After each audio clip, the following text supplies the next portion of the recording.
नमस्कार, मी साक्षी आणि yes Marathi news मध्ये आपलं स्वागत। आता पाहूया एक स्पेशल रिपोर्ट। निफाड येथील शिरसगाव गावातील ज्ञानेश्वर नारायण मोरे व सुखदेव त्र्यंबक मोरे यांच्या शेतात सुखई विमान कोसळले। या घटनेची माहिती मिळताच भास्कर बगरे यांनी तात्काळ भेट दिली। या घटनेत टोमॅटो व द्राक्ष बागेचे मोठे नुकसान झालेले आहे। सराव सुरू असताना घडलेल्या या घटनेत विमानात असलेले दोन्ही पायलट सुरक्षित असून कुठलीही जीवितहानी झालेली नाही।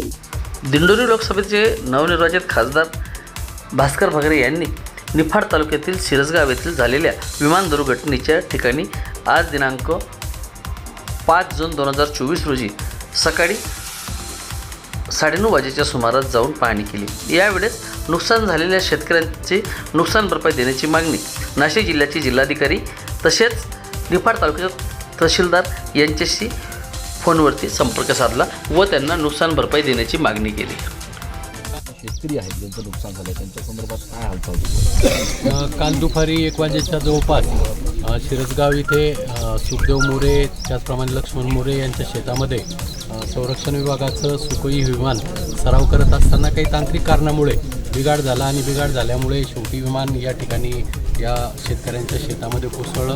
इकडून पूर्वेकडून आपण बघतोय की या पश्चिमेकडे हे विमान या ठिकाणी क्रॅश झालं आणि क्रॅश झाल्यामुळे शेताचं प्रचंड नुकसान म्हणजे द्राक्ष शेती आहे किंवा इथं टोमॅटोची लागवड करण्यासाठी क्षेत्र तयार केलेलं आहे, विहीर आहे, बोरवेल आहे, याचं नुकसान झालेलं आहे आणि त्याचबरोबर शेतीचं नुकसान झालेलं आहे। परंतु जीवितहानी झाली नाही ही आपल्या सगळ्यांच्या दृष्टीने, कारण पायलट हे पॅराशूटच्या साहाय्याने बिचारे त्यांचे प्राण, परंतु एकाला मला वाटतं गंभीर दुखापत आहे आणि दुपारची वेळ असल्यामुळे शेतामध्ये काम करणारे मजूर बाजूला गेल्यामुळे जीवितहानी हा प्रकार झाला नाही, परंतु शेतकऱ्यांचं नुकसान झालेलं आहे। तर मी आत्ताच मगाशी तहसीलदारांशी बोललो, कलेक्टर साहेबांशी बोलून या संदर्भात ताबडतोब जे काय करायचे कारवाई करण्या या नुकसानीच्या बाबतीमध्ये ती करण्यासाठी त्यांना सूचना करू आणि मदत कोणी करायची त्याच्यापेक्षा शेतकऱ्याला लवकर मदत झाली पाहिजे।